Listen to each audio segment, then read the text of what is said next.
Hello, I'm finally doing another update video for our Sleep Lady method of crib transition. I have Leah with me here. She's not feeling very good today, so she's wanting to be in my arms most of the time. So she's probably going to make it through most of this video, otherwise she'll probably be right next to me and you might hear her still. The last video I made was on Sunday, going over the last 2 days before that because we started the program on Friday.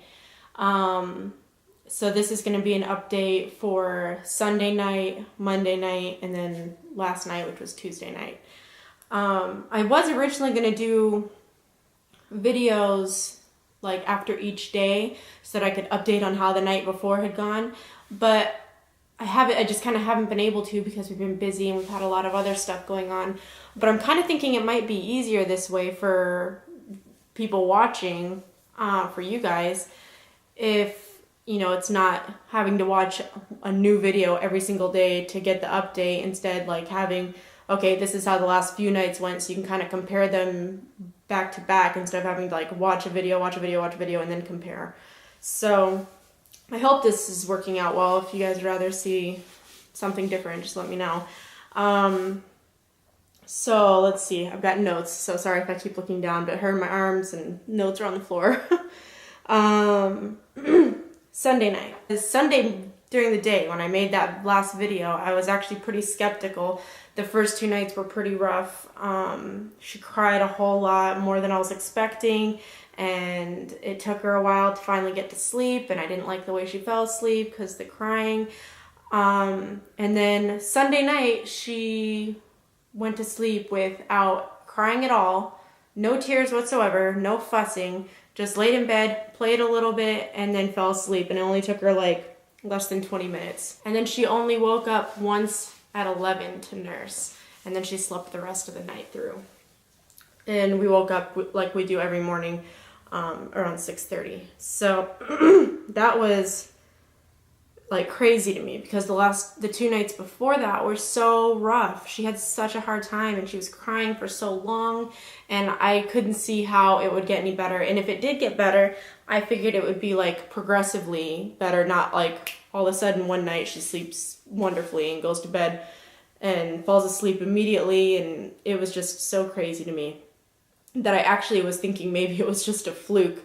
Like maybe we just somehow got lucky that night, but that wasn't going to be every night.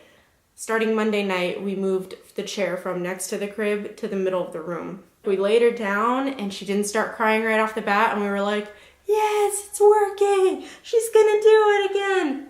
And then like 5 minutes later, she started screaming and crying, and it was worse than the 2 nights before, and I thought those couldn't get any worse. It was ridiculous. She was screaming at the top of her lungs on top of crying really hard. I got up a couple times because, you know, it says if they get hysterical, like the whole point of this is to be gentler, so you don't just like, you know, leave them there. You can go and soothe them.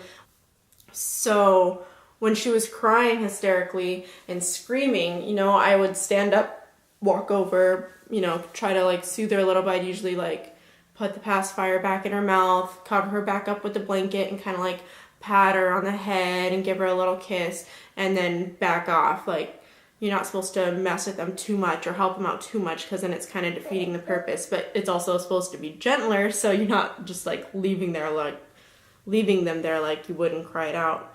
So Monday night was rough. She cried a ton, screamed.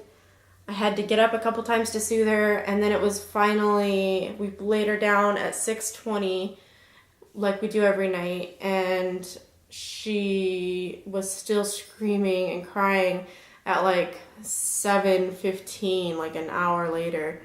And so I gave in, even though technically you're not supposed to, and technically they're not supposed to, like, supposedly they don't need to be nursed anymore. But, you know, if she's hungry, I'm gonna feed her. I think that's silly. That's why I still feed her at night too, even though you're supposed to, like, supposedly they can sleep through the whole night and you shouldn't have to do it. So you're supposed to like let them work it all out on their own and put themselves back to sleep when they wake up, like crying like they want a nurse. Well, I nurse her anyways.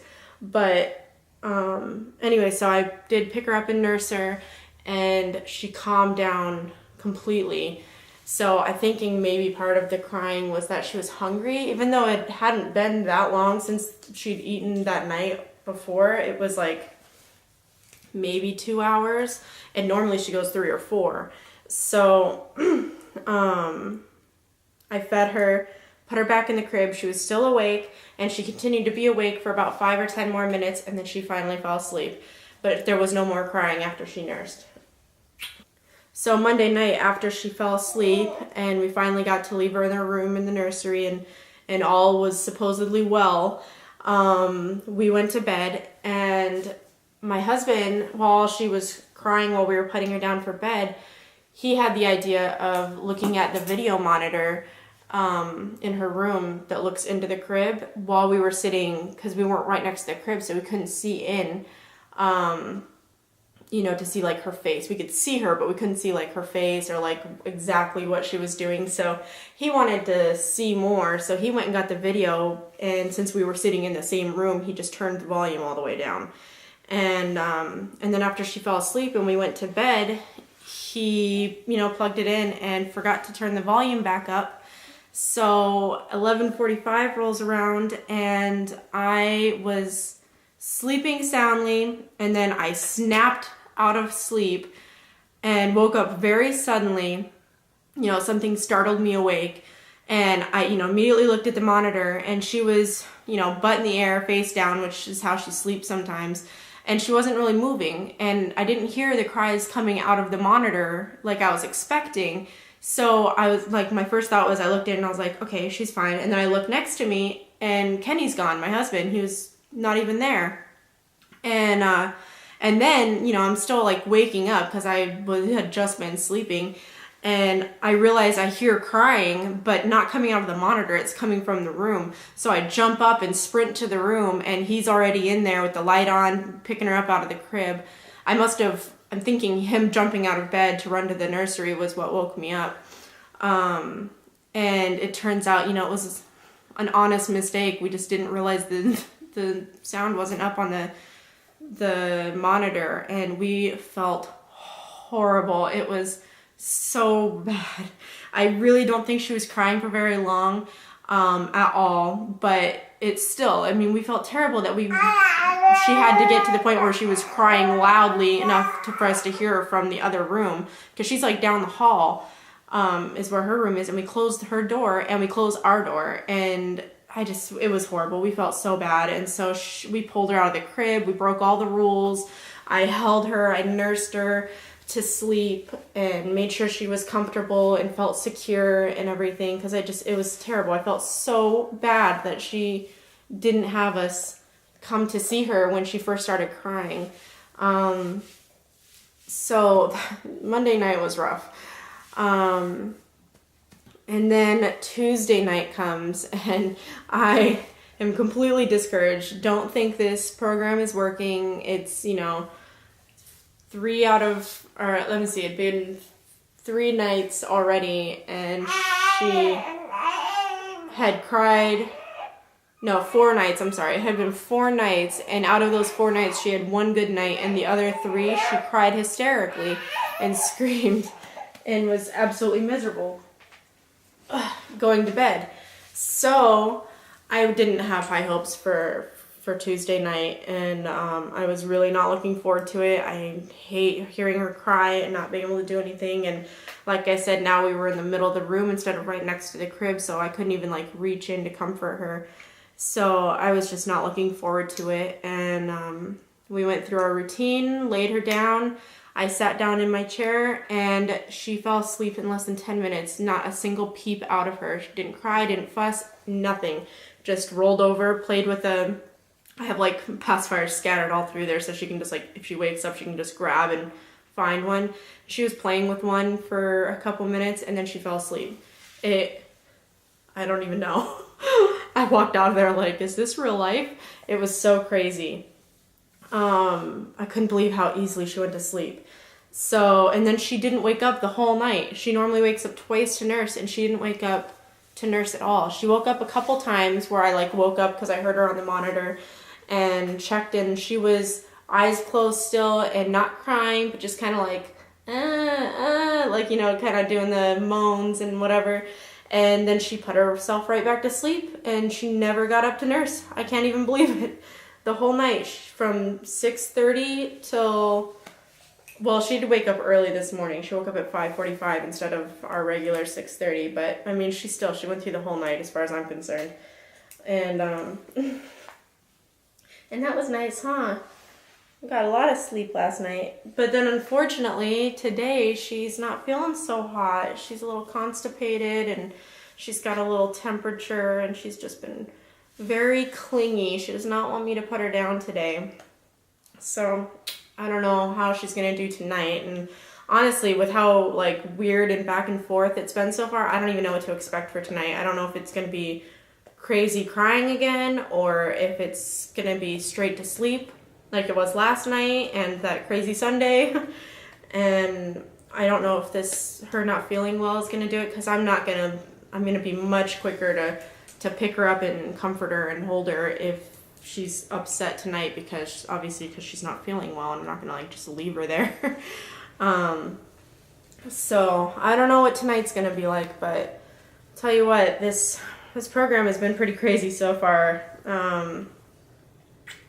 The only things that I could think of that the 2 days that she went right to sleep had in common was that both of those days she did manage to get a little bit of a better nap. On Sunday she napped like 2 30-minute naps in the morning, and then she slept for like 3 hours in the afternoon, and that was like huge. She never sleeps that long. And then last night, which was the second night that she went right to sleep, she only had a couple of short naps in the morning, like 15 minutes, 20 minutes, and then she slept for like an hour and 45 minutes in the early afternoon.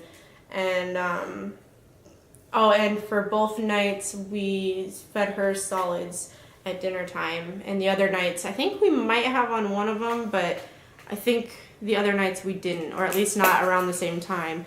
So that was the only other thing that the 2 days had in common that maybe had something to do with her going right to sleep. I don't know. But yeah, I don't know. We'll see where this goes, because I have no idea what to expect now. But I hope this was in any way helpful. If you have questions or comments, leave them below. If you want to keep hearing these updates, subscribe. And I'm gonna keep making them. We've got a ways to go still, so there could be a lot of things going on from between now and when this program ends. Right? Oh, there's a smile. I haven't seen a smile all day. Alright, well, I'm gonna go cuddle my little love bug, and I think we're gonna watch a movie. So I will see you guys next time. Thanks.